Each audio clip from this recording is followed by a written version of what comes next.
Level 1. The Intern. You are 21 years old in a WeWork in San Francisco. The office smells like cold brew and ambition. You sit at a desk that wobbles. Your laptop is a 2015 MacBook Pro with a cracked screen. It is not yours. It is the spare. You are a software engineering intern. You make $25 an hour. You work 30 hours a week. The offer letter said flexible hours.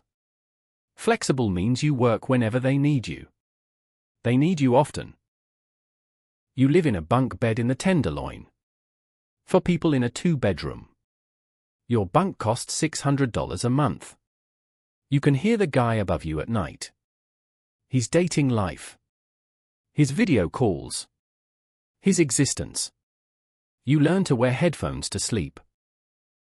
You have a computer science degree from a state school.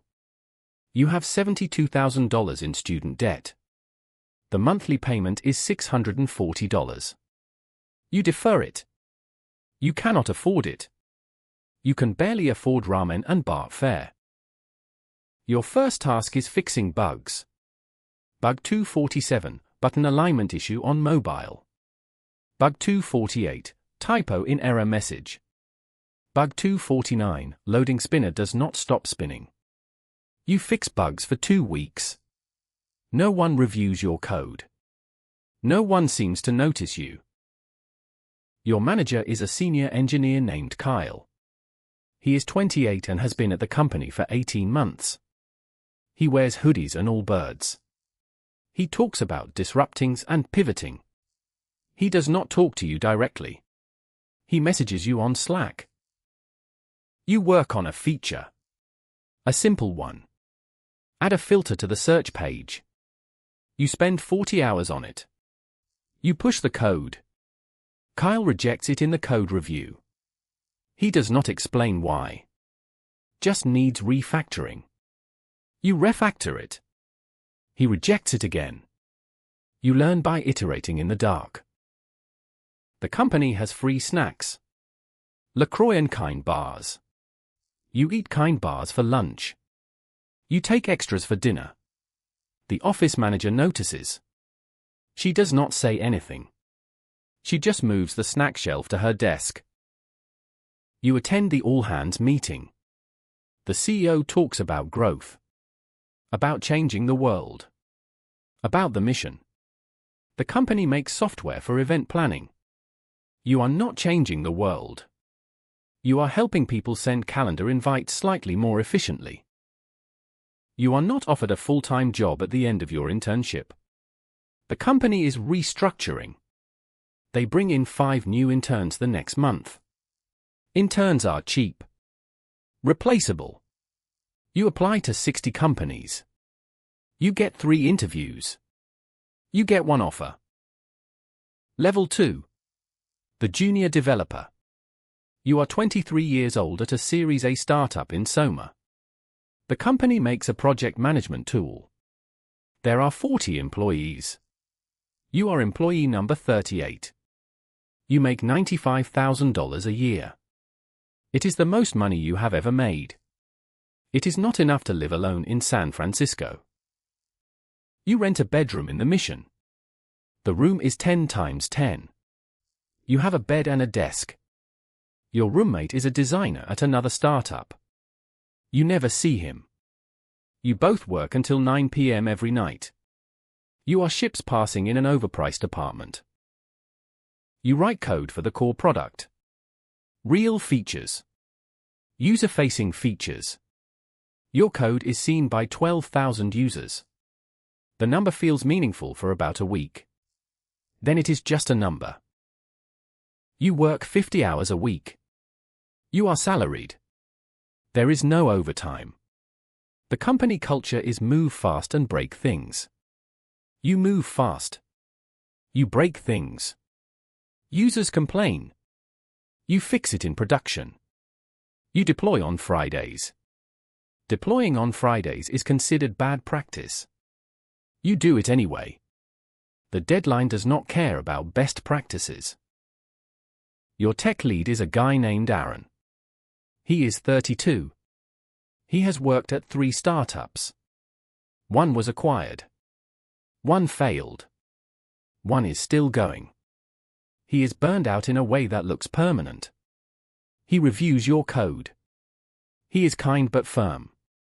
You learn more from him than you did in 4 years of college. You date a girl you meet at a hackathon. Her name is Priya. She is a product manager at a fintech company. You talk about work constantly. OKRs and sprint planning and tech debt. You do not talk about anything else. There is nothing else. Work is life. Life is work.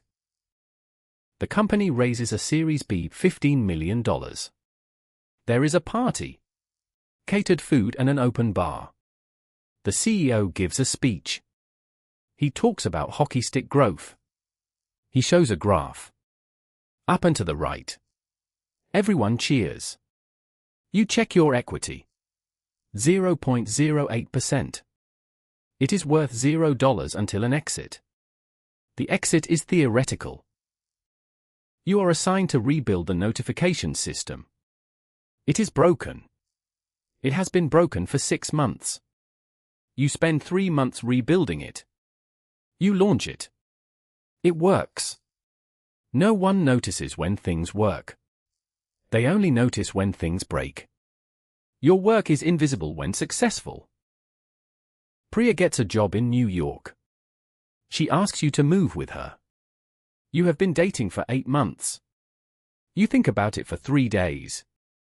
You say no. Your equity vests over 4 years. You are 1 year in. You have 3 years left. You choose stock options over a relationship. She leaves. You do not speak again. You are promoted to mid-level engineer.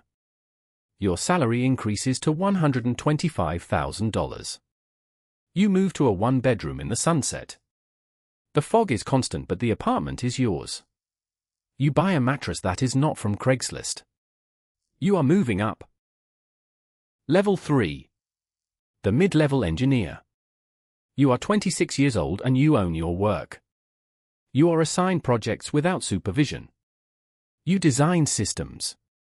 You make architectural decisions. You are trusted. Trust feels like responsibility. Responsibility feels like weight. You make $140,000 plus equity. Your equity is worth something now. The company is valued at $200 million. Your 0.08% is worth $160,000 on paper. On paper is not in your bank account. You need to stay until exit. Exit is always 2 years away. You work 60 hours a week. You are on call every 3rd week.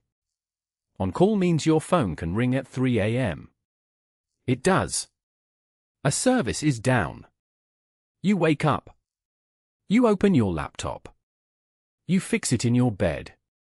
You go back to sleep. You dream in error logs. You barely see your friends from college. They work normal jobs. They do not understand why you work so much.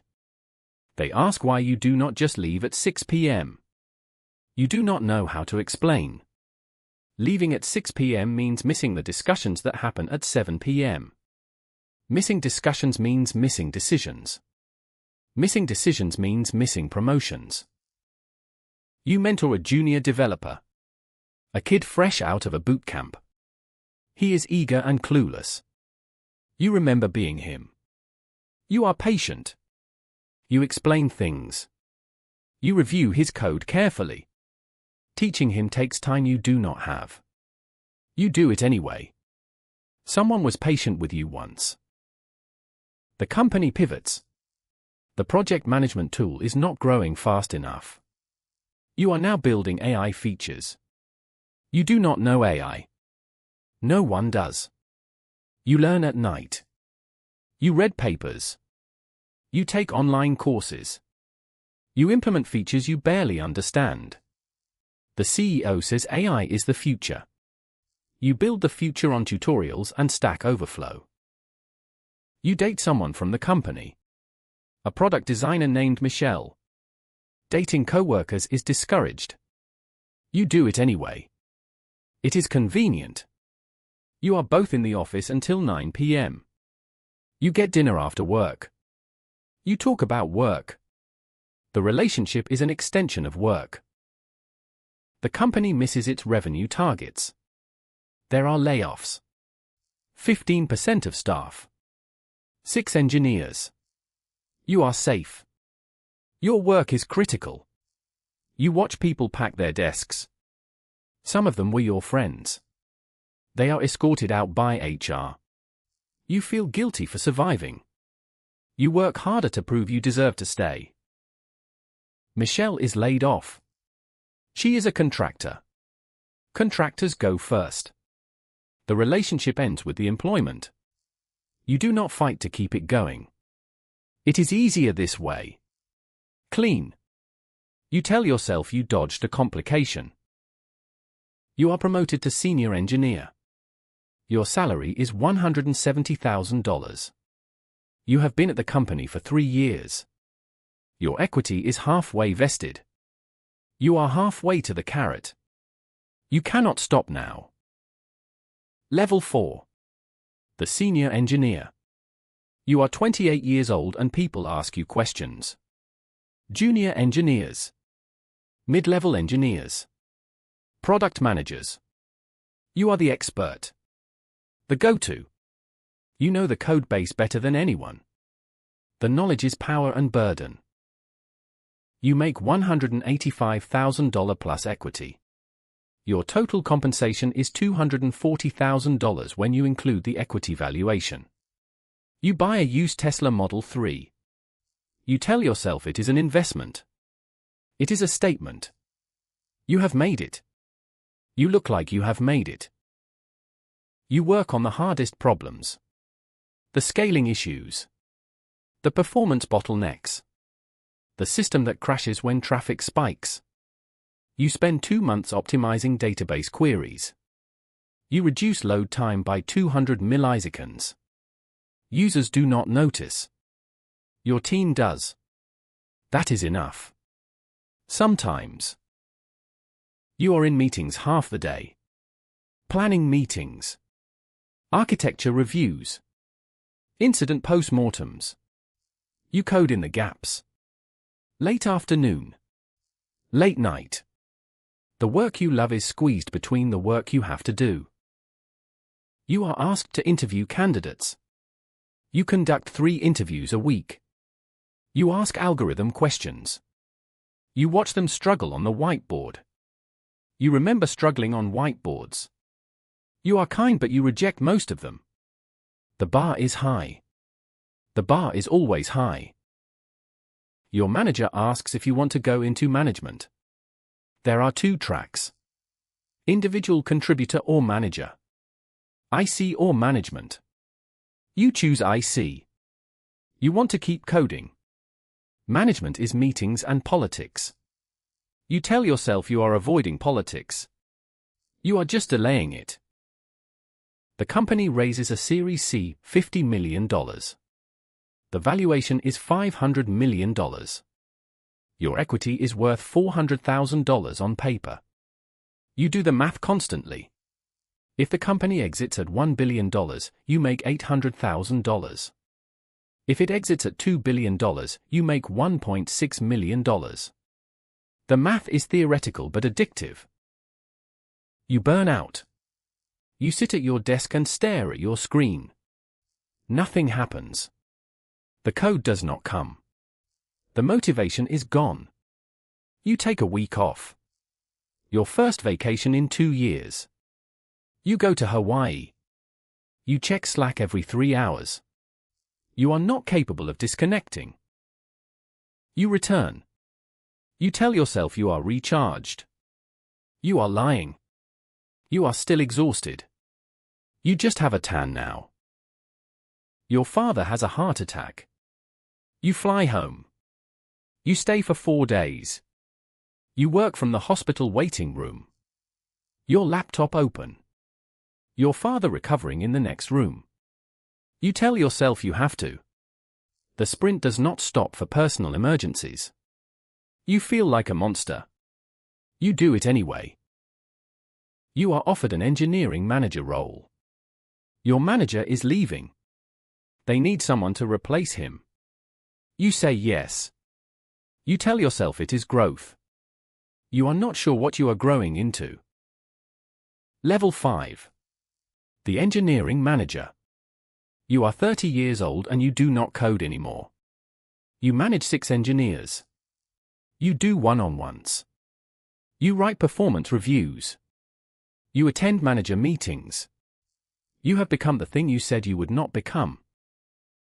You make $210,000 plus equity. Your title changed. Your salary increased. Your happiness decreased. The math does not add up the way you thought it would. You are responsible for your team's output. Their bugs are your bugs. Their delays are your delays. You work 65 hours a week managing their work instead of doing work. You miss coding. You do not have time to miss it properly. You fire someone for the first time. An engineer who is not performing. You have the conversation in a small conference room. You say the words HR told you to say. He asks if he did something wrong. You say it is not a good fit. It is a lie and the truth. He leaves. You feel sick. You have a meeting in 15 minutes. You go to the meeting. You attend leadership offsites. The executive team and managers. You go to Napa for 2 days. You do trust falls and vision boarding. You talk about culture and values. You drink expensive wine and pretend this is productive. You return to the office. Nothing has changed except you lost 2 days of actual work. You date someone outside of tech. A teacher named Sarah. She works 9 to 5. She has summers off. She does not understand your life. You cancel 3 dates because of production issues. She asks why your job is always an emergency. You do not have an answer. She stops calling. Your team misses a deadline. A critical feature for a major client. The CEO is angry. He does not yell. He just asks what happened. His disappointment is worse than yelling. You take responsibility. It is your job to take responsibility. You sleep 3 hours that night. You are promoted to Director of Engineering. You manage 4 managers. 24 engineers total. You are 3 levels removed from the code. You are an administrator now. The realization hits at 2 a.m. You are in bed. You cannot sleep. You are managing people who manage people who write code. Level 6. The Director of Engineering. You are 33 years old in back-to-back meetings from 9 a.m. to 6 p.m. You have one-on-ones with managers. You have roadmap planning with product. You have budget reviews with finance.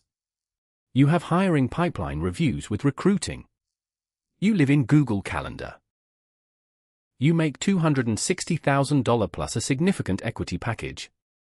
You are also getting options refreshers. You are worth over $1 million on paper. The paper is locked up for another year. You are golden handcuffed. You cannot leave. Leaving costs too much. You move to a 1-bedroom in Soma. The rent is $3,800. You can afford it. The apartment is empty most of the time. You are at the office from 8 a.m. to 8 p.m. You order delivery every night. Your fridge has La Croix and condiments. You make hiring decisions. You approve offers. You reject candidates. You are building a team of 50.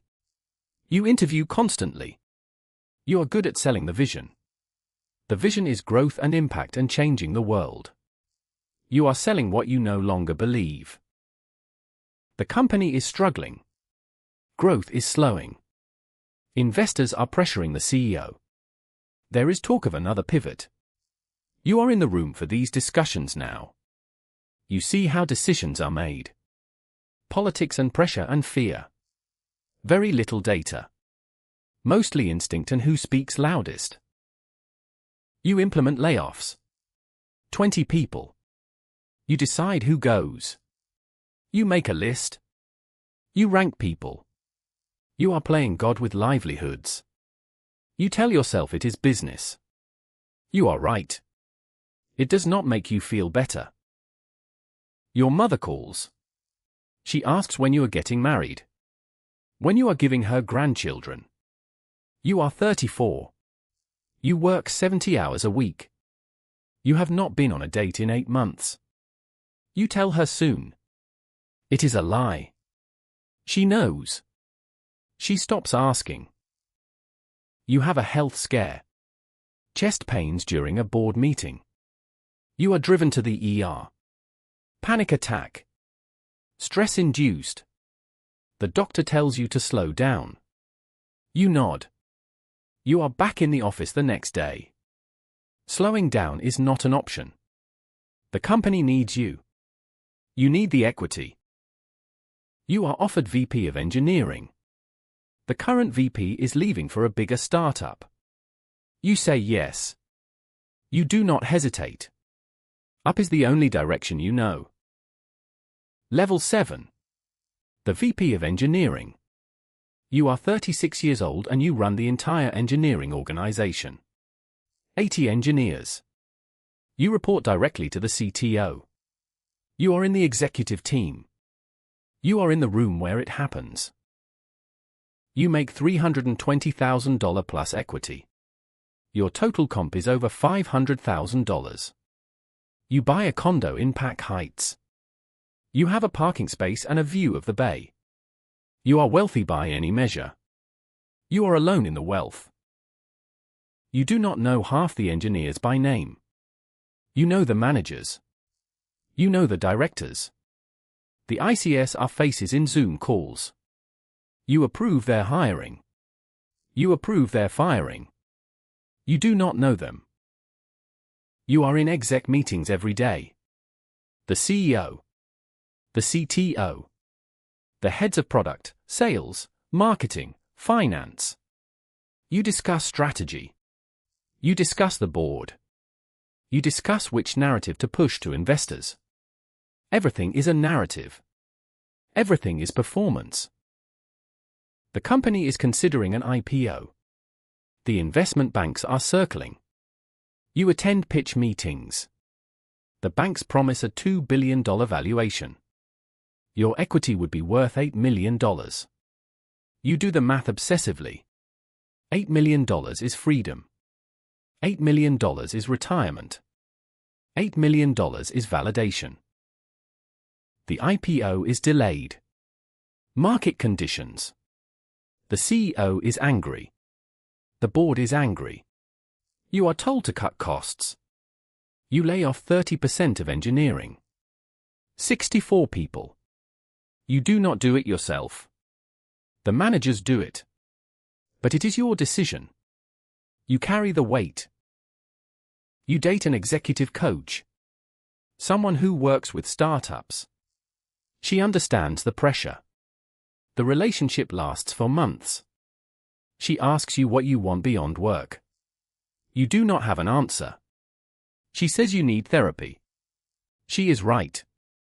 She leaves anyway. You start therapy. You sit in an office in Russian Hill once a week. You talk about stress and purpose and whether any of this matters. The therapist asks good questions. You do not have good answers. The CTO quits.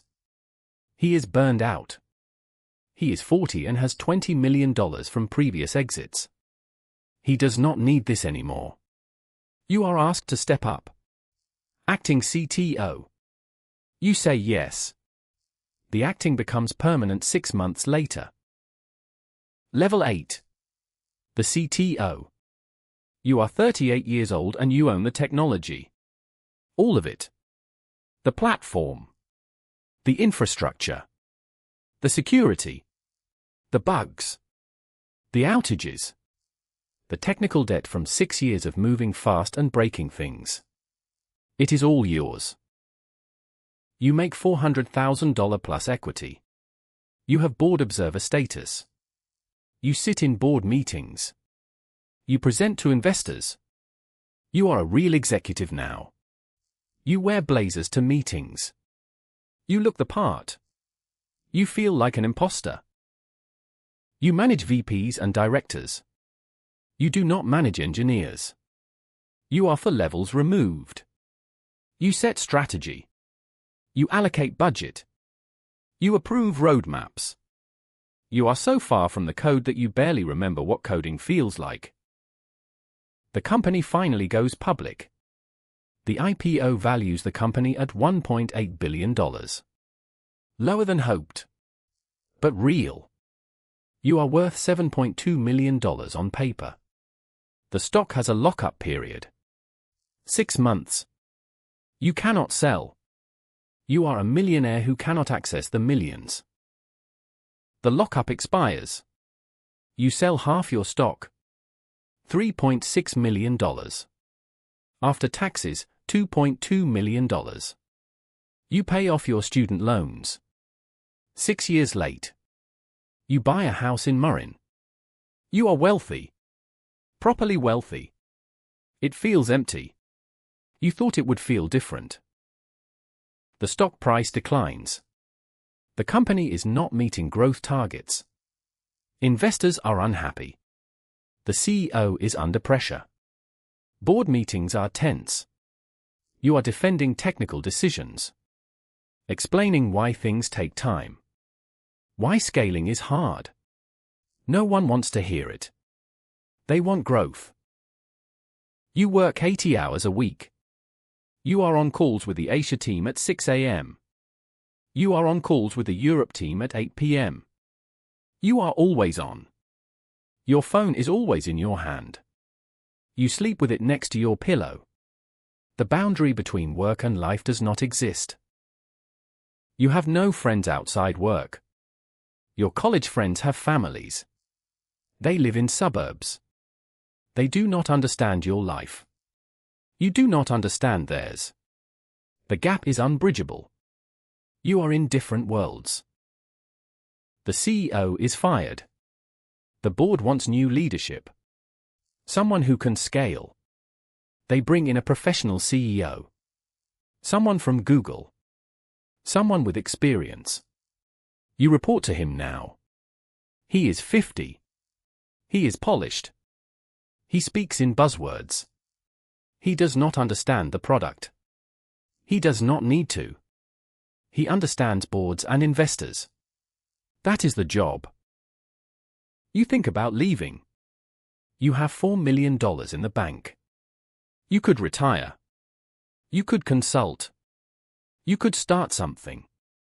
You do not leave. You do not know who you are without this. The title is your identity. Level 9.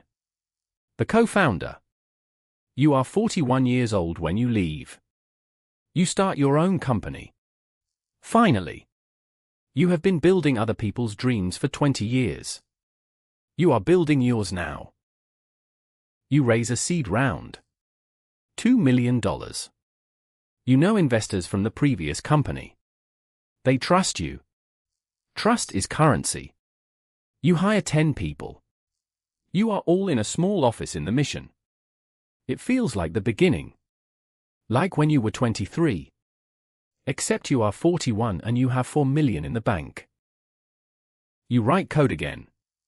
For the first time in 7 years. It feels good.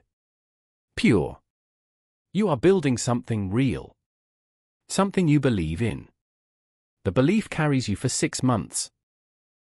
Then you are fundraising again. And hiring. And managing. You are doing the same job you left. Just with more risk and less pay. You pay yourself $120,000. Less than you made as a senior engineer. The equity is worth nothing until exit. You are starting over. Your co-founder is a former colleague. He runs product. You run engineering. The partnership is good for a year. Then it is not. You disagree on direction. On hiring. On everything. Co-founder conflict is the leading cause of startup death. You are living the statistic. You raise a Series A $10 million. The valuation is $40 million. You own 35%. You are worth $14 million on paper. On paper again. Always on paper. The company is growing. You have 40 employees. You are managing managers again. You thought this would be different. It is the same. Just with your name on the door. You are 44 when you realize you do not want to do this for another 10 years. You do not want to grind to IPO. You have done it before. You know what it costs. You are tired. You sell the company. An acqui-hire to a bigger startup. $25 million. After investors and the team, you clear $6 million. You have $10 million total now. You are set. You are done. Level 10. The retired engineer. You are 45 years old and you do not have a job. For the first time since you were 21. You tell people you are consulting. You are not. You are sitting in your house in Marin wondering what to do with yourself. You try hobbies. You buy a road bike. You ride twice and your knees hurt. You are not 25 anymore. You try woodworking. You build a terrible shelf. You try meditation. You cannot sit still for 10 minutes. You date. You use the apps. You go on dates with lawyers and doctors and other tech people. You talk about what you did. Past tense. You are a has-been at 45. The realization is brutal. You angel invest in startups. Young founders pitch you. They are 26 and hungry and certain they will change the world. You were them once. You write checks. Small ones. $25,000 here. $50,000 there. You are buying nostalgia for when you believed. You think about going back. Joining another startup. You get offers. CTO roles. Advisory positions. You turn them down. You cannot do it again. The grind.